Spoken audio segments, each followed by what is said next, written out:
जी हाँ, बायोटेक्नोलॉजी ये सेगमेंट है। अगर आप 12th की एनसीईआरटी उठाकर देखें तो उसमें 2 चैप्टर लिए गए हैं। बिल्कुल आपको बायोटेक्नोलॉजी में एनसीईआरटी ने जितना लिखा है उससे अतिरिक्त आपको पीजीटी क्वालिफाई करने के लिए बायोटेक्नोलॉजी पढ़ने की ज़रूरत नहीं है। केवल उतना पढ़ना है जितना एनसीईआरटी में, थोड़ा सा हम एक्स्ट्रा मतलब लेवल का बढ़ाकर पढ़ा देंगे आपको। तो बात कर रहे हैं बायोटेक्नोलॉजी की। न्यू डिसिप्लिन है, बायोटेक्नोलॉजी न्यू डिसिप्लिन है, परंतु जाने अनजाने इसका उपयोग आज से नहीं, ये राजा रावण के ज़माने से होता आ रहा है। राजा रावण या फिर ऐसे तमाम जो राक्षस लोग हुआ करते थे पहले, तो वो सुरापान करते थे। सुरापान जानते हैं? दारू पीते थे, मदिरापान करते थे ना। तो जब से मदिरा का इतिहास है तब से उतना ही पुराना बायोटेक्नोलॉजी है। जब से भगवान श्री कृष्ण का इतिहास है तब से बायोटेक्नोलॉजी का इतिहास है। माखन, दही, दूध से दही बनना, तो ये बहुत पुरानी डिसिप्लिन है। बस इसको हम लोगों ने रिकॉग्नाइज देर से किया है कि नहीं? ना तो बैक्टीरिया पुराना है और ना दूध से दही बनाने की टेक्निक पुरानी है, ये दोनों बहुत पुराना है। और ना ही आजकल जो हम एंटीबायोटिक बना लेते हैं ये विधा ही पुरानी है, ये नई है, बल्कि बहुत पुरानी है। पहले के ज़माने में 20 कन्याएं होती थी, एंटी सीरम का कॉन्सेप्ट वहीं से है कि नहीं? 20 कन्याएं होती थी ना, आपने देखा होगा रानी चंद्रकांता की कहानी, है कि नहीं? नवगढ़ विजयगढ़ में थी तकरार, है ना? नवगढ़ का था जो राजकुमार चंद्रकांता से करता था प्यार। तो वो जो रोमांटिक स्टोरी उसकी है, उसमें रोमांटिक स्टोरी भी थी, और एक उसमें जो विलेन था जो क्रूर सिंह, और उसके साथ जो 2 अय्यार थे, उनमें से एक अय्यार अभी जो ये जो क्या नाम है उसका, इरफान खान, इरफान न था जो मरा है अभी, इरफान खान, हाँ। तो उसमें से उसका एक अय्यार था, गजब की मतलब गजब का रोल ये करता था वास्तव में। इसकी आंखें वाँखें और ये सब बड़ा अजीब सा, एक्टर बहुत अच्छा था। तो उस कहानी में एक दिखाया गया है कि वो शिवदत्त नाम का एक जो है, जो महाभारत में कर्ण का रोल किया है, पंकज धीर, तो राजा शिवदत्त बना रहता है। उसकी एक राज में, उसको शादीशुदा है, लेकिन उसके राज में एक कन्या थी जिसका नाम तारा था। वो विलेन थी, दुष्ट थी, और वो जो है रानी को मार डालना चाहती थी और शिवदत्त को अपनाना चाहती थी, क्योंकि शिवदत्त जो था वो विष पुरुष था और ये विष कन्या थी। बस ये कहानी उसी में हम लोगों ने सुना है। आज के ज़माने में जब हम इसको पढ़ते हैं तो हम कहते हैं साहब that was the concept of anti सीरा। वो एंटी सेरम की बात कर रहा है। विष कन्या का क्या मतलब है? जिस अपने शरीर को सांप से कटवाती थी और बाद में सांप के विष के खिलाफ उसकी बॉडी में क्या हो जाता था, एंटीवेनम बन जाता था, और इसी एंटीवेनम से जो है वो अपने आप को सुरक्षित रखती थी। तो है तो technique at the level of biology, इसलिए नाम पड़ा गया। Technique applied in biology is known as biotechnology. इसको अगर ऐसे डिवाइड कर दे, biology, biotechnology, the application of techniques in field of biology is known as biotechnology. तो चाहे वो दूध से दही बनाने का काम हो, चाहे वो दारू बनाने का काम हो, आजकल बस शैम्पेन और साइडर बन रहा है, और पहले के ज़माने में या आज भी बनता है तो ताड़ी बनती है। ताड़ी क्या चीज़ है आप जानते हैं अच्छी तरह से। ताड़ी क्या है? खजूर के पेड़ में मटका लटका देते थे और उसका जो डिस्टिलेट होता था ड्रॉप बाय ड्रॉप रात भर गिरता रहता, मटका भर गया, सवेरे गए जहाँ सोच वहीं शौचालय करने, और उसके बाद पेड़ पर चढ़ गए और मटका उतार लाया और सवेरे सवेरे चढ़ा लिया। मटकवा पीकर अब खाना मिले चाहे न मिले, दिन भर अपना खजूर का नशा है कि नहीं? तो ये सब है तो डिस्टिलेट ही तो है, ये सब तो बायोटेक्नोलॉजी का एप्लीकेशन इसमें है। लेकिन उनको ये थोड़ा पता है कि ये बैक्टीरिया की वजह से होता है, कोई फंगस है जो यहाँ पर डिस्टिलेशन करा रहा है, इनको कुछ नहीं पता है। बस वो पी करके मस्त हो जाते हैं। आदमी कितना खोजी है, क्या करेंगे हरगोविंद खुराना, ये गांव के हरकू चाचा निश्चित रूप से कलाकार हैं, और वो उनको पता है कि ये डिस्टिलेट है और ये इसको पीने से मज़ा आता है। तो ये सारी चीज़ें हैं, ये बहुत पुरानी डिसिप्लिन है। बस हम थोड़ा सा जैसे जैसे साइंस में एडवांसमेंट होता गया वैसे वैसे टेक्निक थोड़ा सा अच्छी आ गई।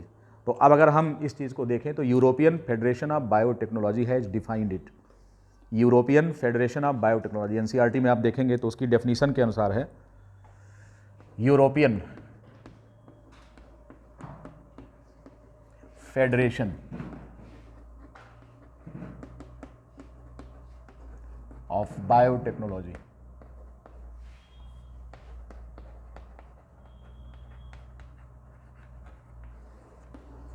इसने डिफाइन किया, इसको कह क्या रहे हैं, defined it as the integration of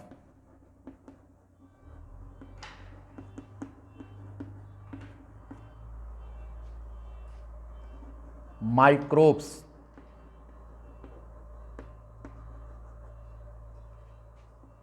with natural science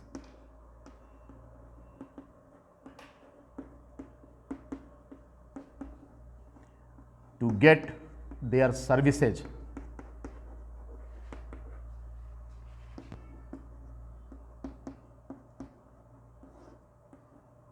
and products known as biotechnology. According to the definition given in European Federation of biotechnology, एक संघ है बायोटेक्निक्स का, बायोटेक्नोलॉजिस्ट का, तो उन्होंने इसको इस प्रकार से डिफाइन किया। कहा कि हम यहाँ पर माइक्रोब्स पर यहाँ पर आप बात कर सकते हैं माइक्रो ऑर्गेनिज्म के बारे में, जैसे बैक्टीरिया हैं या फिर यूनिसेलुलर ऑर्गेनिजम्स हैं लाइक ईस्ट। अगर हम ईस्ट की बात करें या बैक्टीरिया की, तो इन माइक्रो ऑर्गेनिज्म को नेचुरल साइंस इन पर अप्लाई करते हैं। किस काम के लिए? दो चीज़ों के लिए, इनके प्रोडक्ट्स के लिए और इनकी सर्विसेज के लिए। तो what are the services and what are the products? जब हम माइक्रोब्स के प्रोडक्ट्स की बात करते हैं, प्रोडक्ट्स ऑफ माइक्रोब्स, अगर माइक्रोब्स के प्रोडक्ट की बात करते हैं तो इसमें तमाम चीज़ें आती हैं, ठीक है, जैसे डेयरी प्रोडक्ट्स हैं,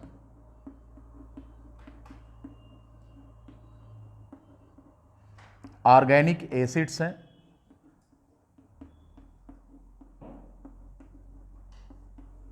इनका हम प्रिपरेशन करते हैं, एंटीबायोटिक्स हैं,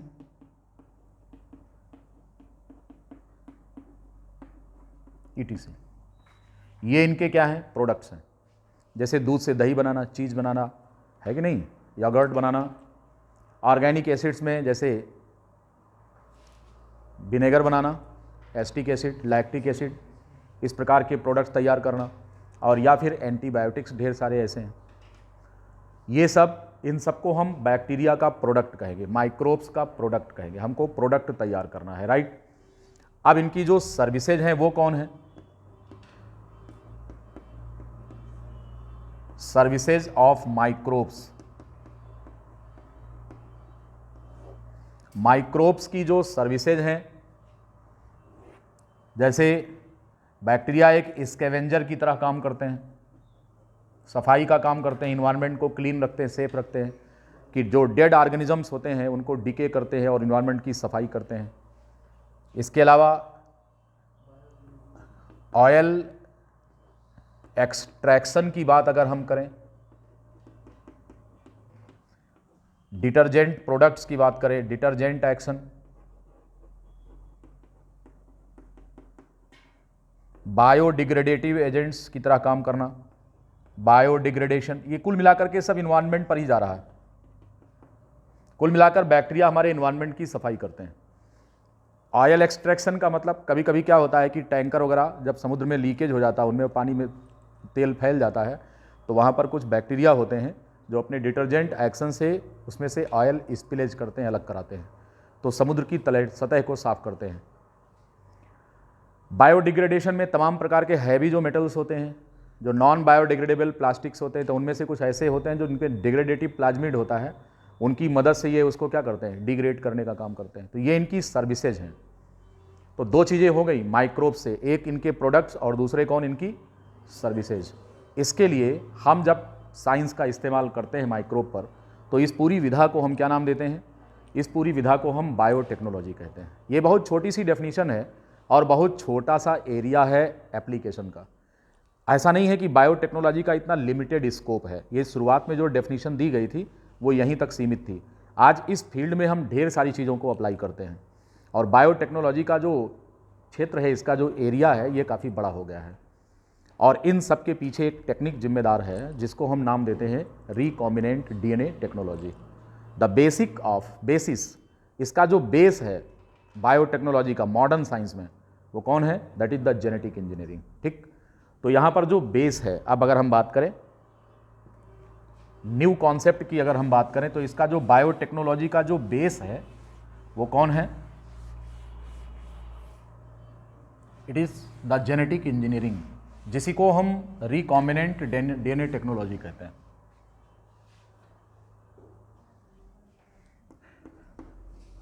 the basic technique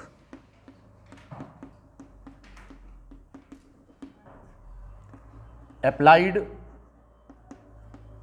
in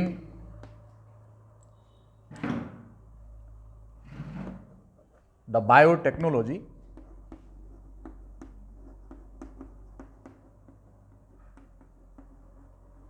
is, हम इसे बोलते हैं रिकॉम्बिनेंट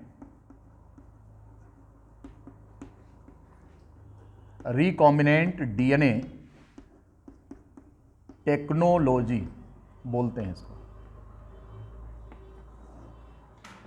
या इसी का दूसरा नाम है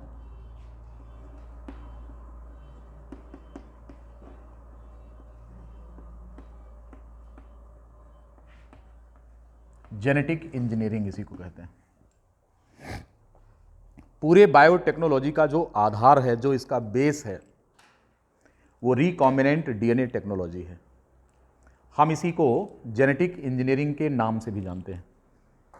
और कुल मिलाकर के इस चैप्टर में पूरी तरह से हम इसी पॉइंट पर फोकस करेंगे कि रिकॉम्बिनेंट डीएनए टेक्नोलॉजी क्या है, मींस द जेनेटिक इंजीनियरिंग क्या है, इस पर हम चर्चा करेंगे।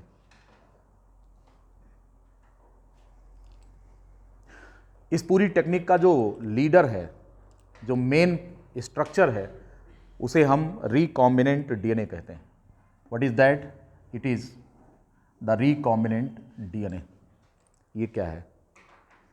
ऐसा डीएनए जिसमें कि नए कॉम्बिनेशंस एराइज किए गए हों, उसे हम क्या कहते हैं? उसको रिकॉम्बिनेंट डीएनए कहते हैं।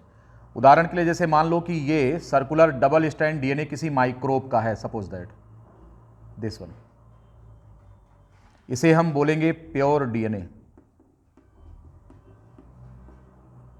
ऑफ माइक्रोब, मान लो। और ये है कैसा? ये सर्कुलर डबल स्ट्रैंड डीएनए है, this one circular double stranded DNA है।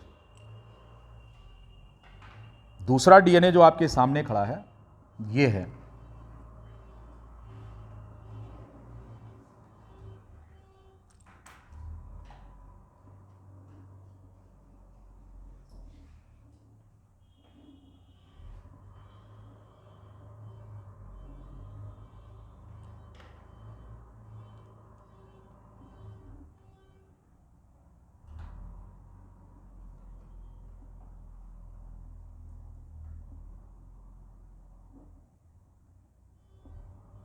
ये। इस तरह से अगर आप देखें तो यहां पर हम इस डीएनए को रिकॉम्बिनेंट डीएनए बोलते हैं।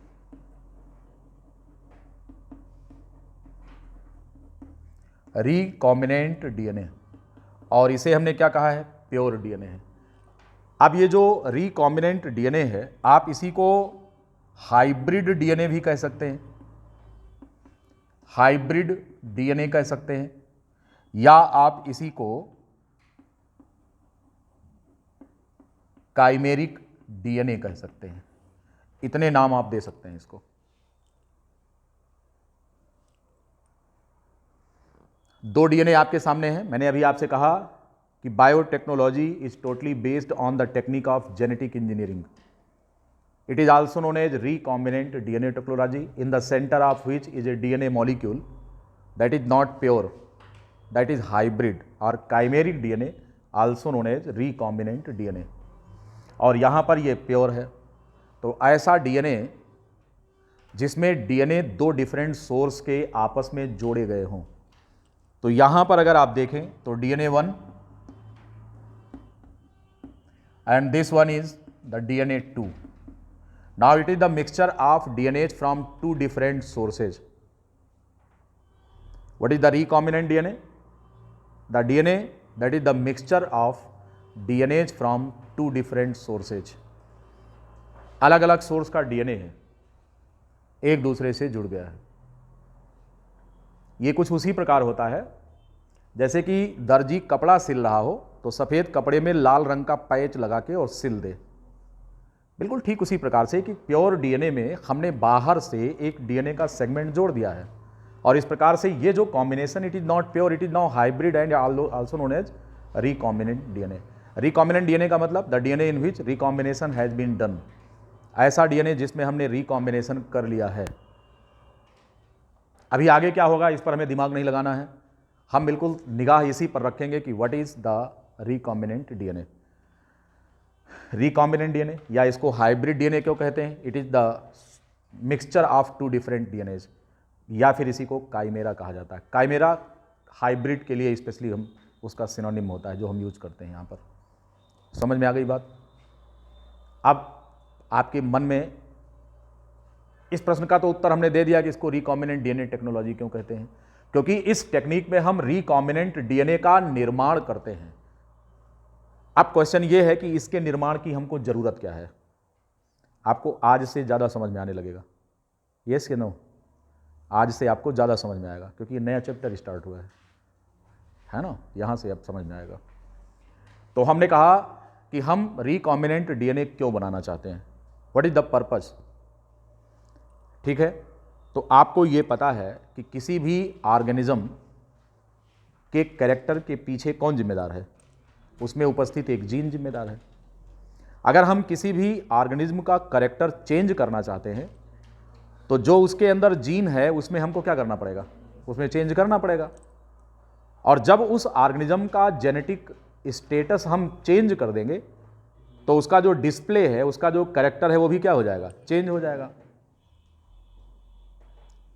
इस प्रकार से रिकॉम्बिनेंट डीएनए की इस टेक्निक में हम किसी भी ऑर्गेनिज्म का जेनेटिक मैनिपुलेशन करते हैं, and this genetic manipulation is not purposeless but it is purposeful and well targeted. ये पर्पजफुल है, उद्देश्यपूर्ण है। ऐसा नहीं होता कि हम जिसको चाहेंगे उसी को जैसा चाहेंगे वैसे बना देंगे, जी नहीं, ये टारगेटेड होता है।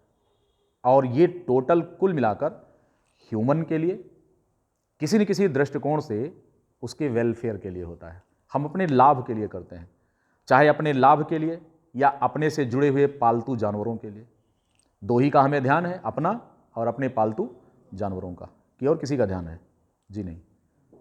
तो हम अपना लाभ देखेंगे और अपने साथ घर में अगर कोई जानवर पाल रखा है, जैसे गाय पाल रखे हैं तो उसका, और गैया का भी अगर ध्यान रखते हैं तो वो भी इनडायरेक्टली अपने बेनिफिट के लिए। उदाहरण के लिए अगर कोई दूध देने वाली गाय है जो केवल इतना दूध देती है कि वो अपने बच्चे को पिलाने के बाद केवल हमारा एक गिलास ये भर सकती है दूध से बस, तो एटलीस्ट 1 लीटर बहुत दूध दे देगी तो दे देगी। और एक गाय ऐसी है जो 40 लीटर दूध दे देती है। तो अगर हम दूध का व्यापार करना चाहते हैं तो हमें ऐसी गाय पालना पड़ेगा जो कि 1 लीटर देने के बजाय कितना दे? 40 लीटर दूध दे। अब पता लगा देसी गाय, खाते तो दोनों बराबर हैं, भूसा दोनों को बराबर देना, दाना दोनों को बराबर देना है, लेकिन दूध हम एक से हमको 1 लीटर प्राप्त होता है कि घर में बच्चे भी ना पी पाएं और दूसरा पूरा मोहल्ला पी ले। तो हम कौन सी गाय पालना चाहेंगे? हम तो चाहेंगे कि ऐसी गाय पाल लें जो कि पूरे मोहल्ले को दूध पिला दे, है कि नहीं? और राशन उतना ही उठावे। क्यों भाई श्रवण कुमार जी? खर्चा कम लगे और लाभ ज़्यादा हो, यही तो है ना ह्यूमन वेलफेयर। अब अगर उसकी नस्ल हमें चेंज करना है, गाय की नस्ल चेंज करना है, तो क्या करना पड़ेगा? दूध का प्रोडक्शन करने वाला जो जीन होता है उसकी चूड़ी थोड़ा टाइट करनी पड़ेगी। जैसे अगर आपको जो है म्यूजिक धीमा सुनाई दे रहा है तो वॉल्यूम वाली चूड़ी क्या करना पड़ेगा? थोड़ा टाइट कर देंगे तो गाना बढ़िया सुनाई देने लगेगा। तो अगर कोई भी जीन कम एक्सप्रेस कर रहा है, लो एक्सप्रेसिंग है, जैसे प्रोलैक्टिन, आपको मालूम है ना prolactin hormone, it is behind the formation of milk in breast, right?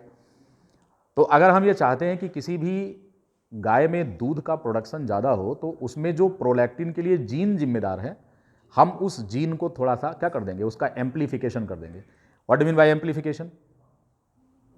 उसके जीन की एफिशिएंसी बढ़ा देंगे, बस दूध का प्रोडक्शन बढ़ जाएगा।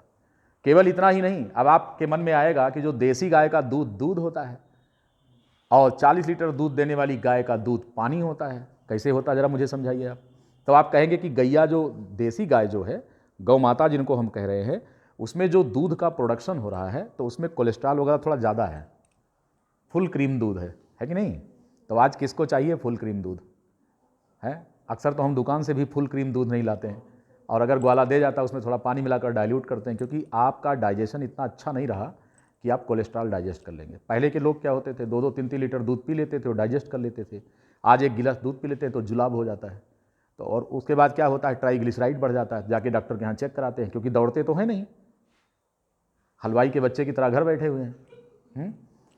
हलवाई की तरह बैठे हैं, मिठाई बन रही है, खाए रहे, बैठे हैं, पेट फुलाए रहे हैं, वर्कआउट करते नहीं हैं, तो बॉडी में कोलेस्ट्रॉल डिपॉजिट होता है। तो हम तो साहब दूध वही चाहेंगे कि जिसमें कोलेस्ट्रॉल कम हो। लेकिन ज़रा गांव वालों से पूछिए जो वर्कआउट करते हैं, तो उनको तो दूध बढ़िया चाहिए, घी भी चाहिए देसी अच्छा सा। तो हम तो निश्चित रूप से उसका इनरिचमेंट की बात कर रहे हैं। तो मिल्क में केवल कोलेस्ट्रॉल ही नहीं, उसका प्रोटीन का लेवल भी बढ़ाना है। एक गिलास दूध में अगर प्रोटीन का स्तर अगर हम बढ़ा दें तो अच्छी बात है। पता लगा कि उतना प्रोटीन मिल जाए एक गिलास दूध में जितना 40 लीटर में नहीं मिलता था। तो इसके लिए हम किसी भी प्रोडक्ट का बायोफोर्टिफिकेशन कराते हैं। What do mean by biofortification? गाजर पैदा कर रहे हैं, कह लगे उसमें खाली बीटा कैरोटीन मिल रहा था, ऐसी गाजर पैदा कर दें जिसमें प्रोटीन भी मिले, सभी प्रकार के विटामिन मिलने लगे, केवल विटामिन ए का प्रिकर्सर ही ना मिले, सब मिले, है कि नहीं? चावल में हमको बेसिकली क्या होता है, जो पुराना ट्रेडिशनल चावल है उसमें केवल पॉलीसैकेराइड स्टार्च मिलता था। आज जो चावल है, आज जो आलू है, उसमें आपको विटामिन ए का प्रिकर्सर मिल रहा है, बीटा कैरोटीन। पीले कलर का आलू है ना, और आपने गोल्डन चावल देखा होगा, कोहिनूर। तो ये सब क्या होते हैं? सब बायोफोर्टिफिकेशन का ही तो है। स्पाइरुलाइना एक कैप्सूल खा लेते हैं और आपको भूख नहीं लगती, एनर्जी भरपूर रहती है। ये क्या है? तो कहने लगे गए थे ऊपर नासा से भेजे गए थे कहाँ? अंतरिक्ष में। वहाँ टॉयलेट थोड़ा बना है। ज़्यादा खाओगे तो 24 घंटे में 2 बार जाना पड़ेगा, है कि नहीं? और खाना खाओगे टॉयलेट जाना पड़ेगा, तो इतना पानी कहाँ से लाओगे? वहाँ 6 महीना रहना है, तो कैप्सूल खा लेते हैं। तो पता लगा कि उसका रेसिड्यू नहीं बचता है और कैप्सूल से आपको एनर्जी भरपूर मिल रही है, ताकत की कोई कमी नहीं है। तो बायोटेक्नोलॉजी इस उद्देश्य की पूर्ति में सहायक है। इंसुलिन का प्रोडक्शन बायोटेक्नोलॉजी की टेक्निक से हो रहा है। आपको बीमारियों से बचाना है तो तमाम प्रकार के एंटीबायोटिक्स उनको एनहांस करना है, उनको बनाने वाले जीन को बढ़ा लेना है। इस प्रकार से हम अपनी मेडिकल इंडस्ट्री को भी रिच कर लेते हैं, मेडिसिन को भी, हम अपनी डेयरी इंडस्ट्री को भी रिच कर लेते हैं। और खेती की बात करें, मैंने कहा ना कि जो रिकॉम्बिनेंट डीएनए टेक्नोलॉजी है ये टारगेटेड है। पहले अब देखिए खेती हमारे यहाँ किस प्रकार की होती थी। तो पहले ट्रेडिशनल खेती होती थी। अगर आपने मदर इंडिया देखा हो तो मदर इंडिया फिल्म में देखा होगा, किसानों पर बनी हुई फिल्म है कि नहीं? कितना कठिनाई से खेती होती है। पता लगता है कि उसमें इनपुट ज़्यादा है और आउटपुट कम मिल रहा था, तो किसान हरदम परेशान है देश का। लेकिन वो ट्रेडिशनल खेती करता था। हमारे अपने बचपन की हम बात कर रहे हैं कि गेहूं की जो थ्रेसिंग होती थी, थ्रेसर तो बाद में आया, पहले बैलों से उसकी दांवर लगाई जाती थी। तो बैल जब उस पर चलते थे तो उनके खुर से उसकी बाली जो है गेहूं टूट जाती थी।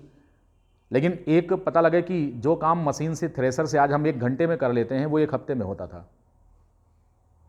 इसलिए शादी विवाह का टाइम कब होता था? जून महीने में, क्योंकि मार्च और अप्रैल में किसान अपने खेतों में व्यस्त रहता था और 2 ही चीज़ पैदा होती थी, एक गेहूं और दूसरा चना। इन दोनों की मड़ाई बैलों को चलाकर दांवर नाद कर करता था उसको। किसान बदला, समय बदला, टेक्निक बदल गई, सब कुछ बदल गया, लेकिन उसका भाग्य वहीं रह गया। सरकार ने वादा किया कि किसान का आय जो है वो दुगना हो जाएगी 2022 तक। The time is about to come, let's see कि कितना होता है, कैसे होता है। Still farmers are fighting for their livelihood now. Come to, तो हम ये कह रहे हैं कि बायोटेक्नोलॉजी किसानों के भविष्य को कैसे चमकाने जा रही है। तो पहली खेती ऐसी हो गई जिसको हम ऑर्गेनिक बेस्ड खेती करते थे। आज भी हम उसी तरफ इंक्लाइंड हो रहे हैं। क्यों? पेस्टिसाइड से हमारा दिमाग जो है उचट रहा है। तो हम चाहते हैं कि अपनी क्यारी में भले ही 2 पेड़ भिंडी का उगा दें, लेकिन उसमें दवा ना मिली हो। ऑर्गेनिक एग्रीकल्चर, तो उससे क्या होगा कि शुद्धता होगी। हर आदमी शुद्धता की तरफ भग रहा है, क्योंकि आप पैसा तो कमा लेंगे लेकिन खाने के लिए शुद्ध भोजन कहाँ से लाएंगे? तो ये पहले का ज़माना था, जब का चना जब भूना जाता था तो पता लगता कि 2-3 घर के दूर तक खुशबू जाती थी। किसी के घर में लालमती चावल से अगर बन रहा है, लालमती चावल पहले होता था, अब तो कनक जीर और ये सब काला नमक ये सब आने लगे। पहले लालमती चावल होता था, पाहुन के लिए बनता था। हु इज़ पाहुन? दामाद जी। दामाद जी जब घर आते बड़े प्यार से उनके लिए वो लालमती चावल बनता था। तो पता लगा कि 3 घर दूर अगर किसी घर में वो चावल बन रहा है तो खुशबू 2 घर दूर तक पहुंचती थी। तो हम लोग समझ जाते थे आज उनके यहाँ पाहुन आए हैं, तो चावल लालमती का बन रहा है। बहुत कम प्रोडक्शन होता था।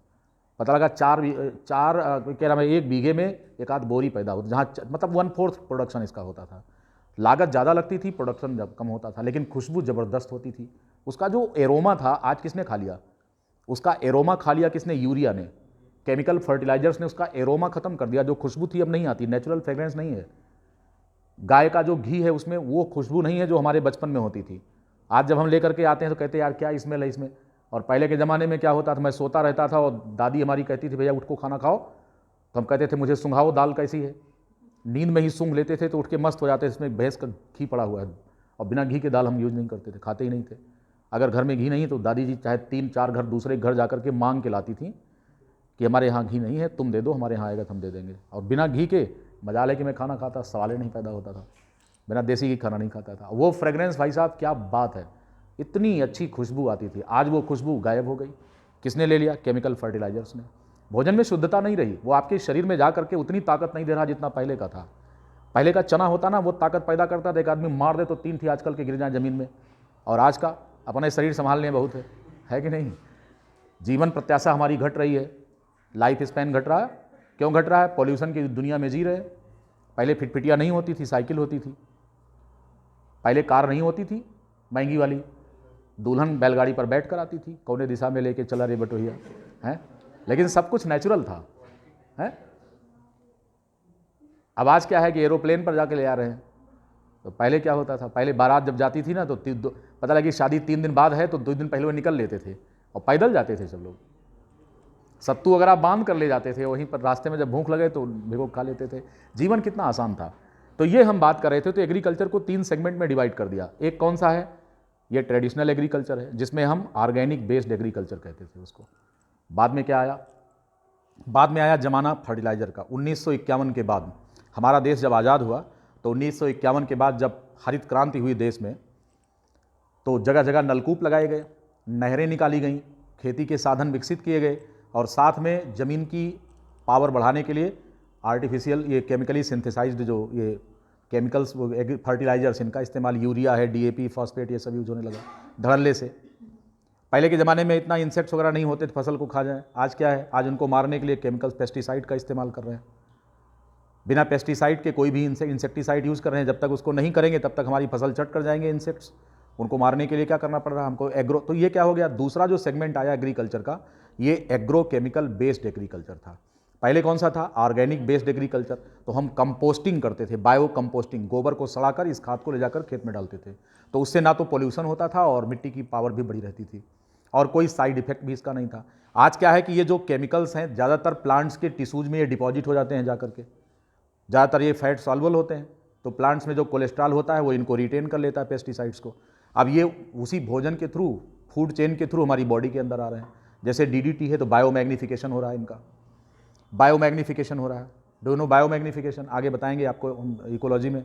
बायोमैग्निफिकेशन, जैसे आपने कोई जहर इस्तेमाल किया खेत में, तो बारिश हुई, बह करके कहाँ चला गया? वो आपके तालाब में चला गया, क्योंकि खेत के किनारे क्या है? तालाब है। तो पानी बह करके तालाब में चला गया। तालाब में क्या है? खरपतवार। खरपतवार में आ गया ये बीड्स जो है, उन्हीं बीड्स में ये जो पेस्टिसाइड जैसे डीडीटी है कलेक्ट हो गया, उसमें ये फैट सॉल्युबल होता है। अब उस खरपतवार को खाया किसने? हर्बीवोरफिश ने खाया। जो हर्बीवोरफिश है, जैसे रोहू है, इस रोहू को किसने खाया? बर्ड ने। अब पता लगा कि मछली ने 3-4 तिनका खाया था और चिड़िया ने कई मछलियों को खा लिया, तो 4 चौके 16 तिनका एक बर्ड ने खाया, और आपने 2 बर्ड खा लिया तो आपने 32 तिनका खाया। तो इस प्रकार से जो केमिकल का जो लेवल है वो आपकी बॉडी में जब पहुंचा, ट्रैफिक लेवल में जो सबसे दूर है वो ज़्यादा जहर ले रहा अपनी बॉडी में।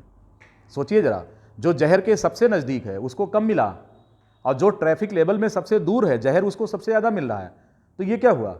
Enhancement in the level of toxic material through the food chain by the process of eating and is being eaten. खा करके और दूसरे के द्वारा खाए जा करके ये जो टॉक्सिक्स थे, ये ट्रैफिक लेवल में जो सबसे टॉप पर बैठा हुआ कंज्यूमर है, टर्शियरी और क्वार्टरनरी, उसके शरीर के अंदर ये जा करके कलेक्ट हुआ। तो चूंकि जहर का लेवल ट्रैफिक लेवल में बैठे हुए सबसे ऊपर जो बैठा ऑर्गेनिज्म है उसके शरीर में ज़्यादा है, तो उसको तो जहर ज़्यादा मिला। तो ये है बायोमैग्निफिकेशन ऑफ टॉक्सिकेंट कहते हैं इसको। इन सारी चीज़ों का जो साइड इफेक्ट था वो हमारी सोसाइटी पर दिखने लगा। अब क्या हो गया कि भाई हाय तौबा मच गई, बचो इससे, इस केमिकल से बचो, नहीं तो इसका साइड इफेक्ट होता जा रहा है। तो फिर तीसरा दौर जो आया है वो किसका है? वो जेनेटिक इंजीनियरिंग का है, रिकॉम्बिनेंट डीएनए टेक्नोलॉजी का। तो खेती को 3 सेगमेंट में बांट दिया। पहला ऑर्गेनिक बेस्ड एग्रीकल्चर, दूसरा एग्रो केमिकल बेस्ड एग्रीकल्चर और तीसरा जेनेटिक इंजीनियरिंग बेस्ड एग्रीकल्चर। आज हम जेनेटिक इंजीनियरिंग बेस्ड एग्रीकल्चर में हमको यूरिया की ज़रूरत नहीं है। अगर हम बायो फर्टिलाइजर्स का इस्तेमाल करें तो what are these bio fertilizers? कुछ ऐसे तमाम प्रकार के एल्गी या माइक्रोब्स होते हैं जो कि नाइट्रोजन का फिक्सेशन करते हैं। हम इनके स्पान मंगाते हैं, इनके स्पोर्स का कलेक्शन, खेत में सिंचाई करके धान के खेत में इनका पाउडर छिड़क के सिंचाई कर दिया। अब इनके स्पोर्स जो होंगे वो जू स्पोर्स या कोनिडियो स्पोर्स जो भी होते हैं, उनसे क्या होगा कि उस मिट्टी में ढेर सारे माइक्रोब पनप जाएंगे और ये क्या काम करेंगे? नाइट्रोजन का फिक्सेशन करेंगे। नाइट्रोजन फिक्सेशन अगर करेंगे तो आपको यूरिया की जरूरत नहीं है और मिट्टी की फर्टिलिटी वो बढ़ा रहे हैं। इस प्रकार से जेनेटिक इंजीनियरिंग का यूज करके हम तमाम प्रकार के प्लांट्स में हर्बिसाइड रेजिस्टेंस डेवलप कर रहे हैं, insecticide resistance develop, insect resistance develop कर रहे हैं। जैसे बीटी टॉक्सिन है, बीटी टॉक्सिन के बारे में हम चर्चा करेंगे कि बीटी टॉक्सिन क्या है। एक प्रकार का प्रोटीन, एक जहर है जो इंसेक्ट के खिलाफ हमने यूज किया। वो हमारे लिए नुकसानदेह नहीं है, लेकिन वो इंसेक्ट की पॉपुलेशन के लिए है। जैसे पौधे की पत्ती को खाने गया, उसमें बीटी टॉक्सिन नाम का जहर है, और जैसे उसका रस चूसेगा पलट जाएगा वहीं पर।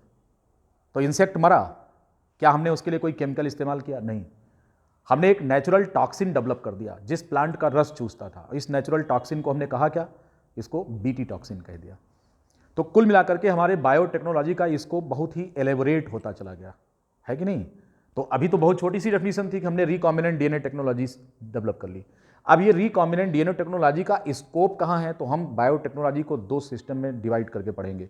एक हमारा होगा जिसमें हम बात करेंगे प्रिंसिपल्स ऑफ बायोटेक्नोलॉजी, जिनमें हम टूल्स एंड टेक्निक्स पर बात करेंगे, इनकी कि किन किन चीज़ों की ज़रूरत हमको पड़ेगी बायोटेक्नोलॉजी में और कैसे ये टेक्निक हम इसको अंजाम कैसे देते हैं। और दूसरा, जब ये सारी चीज़ें हम सीख जाएंगे तो इसको अपने डिफरेंट सेक्टर्स में इसका उपयोग करेंगे। उस चैप्टर का नाम होगा एप्लीकेशन ऑफ बायोटेक्नोलॉजी। तो बायोटेक्नोलॉजी को हम दो सेगमेंट में डिवाइड करके पढ़ेंगे, एक प्रिंसिपल्स और दूसरा एप्लीकेशन। ये बात समझ में आ गई? अब जेनेटिक इंजीनियरिंग का उपयोग कहाँ कहाँ पर है, किस किस फील्ड में है, तो हम बायोटेक्नोलॉजी पर फोकस करें। इससे पहले इसका स्कोप जान लें कि इससे हमको क्या क्या करना है। तो what is the purpose of recombinant DNA technology? Recombinant DNA technology का पर्पज क्या है, जरा हम जानें।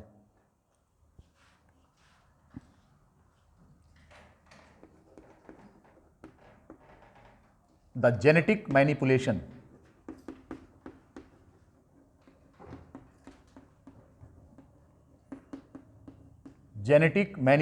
of the living organisms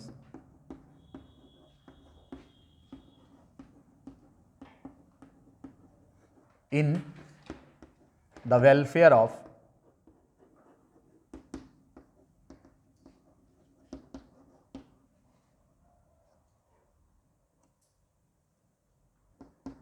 the human being।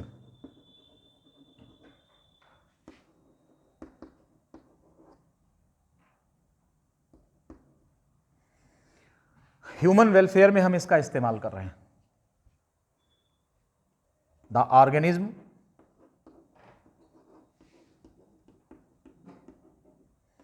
in which the genetic manipulation has been done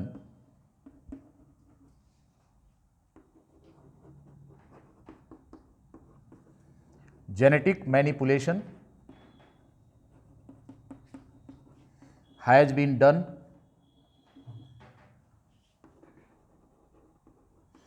is known as, उस ऑर्गेनिज्म को क्या कहते हैं? GMO कहते हैं। इसका फुल फॉर्म है जेनेटिकली मॉडिफाइड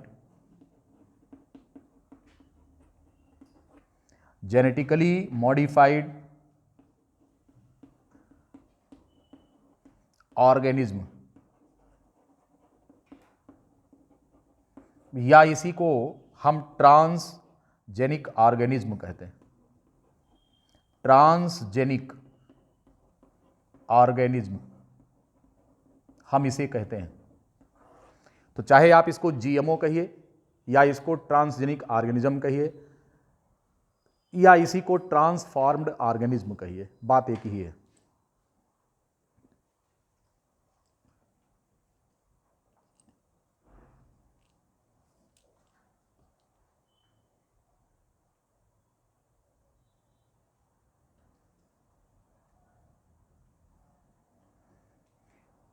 जेनेटिक इंजीनियरिंग में हम डीएनए को, रिकॉम्बिनेंट डीएनए पैदा करते हैं। इसका इस्तेमाल करके किसी भी ऑर्गेनिज्म को, उसका जो जेनेटिक मटेरियल है उसको ट्रांसफॉर्म करते हैं और यह चेंज जिस ऑर्गेनिज्म में किया गया है उस ऑर्गेनिज्म को जेनेटिकली मॉडिफाइड ऑर्गेनिज्म या जीएमओ कहते हैं या ट्रांसजेनिक ऑर्गेनिज्म कहते हैं।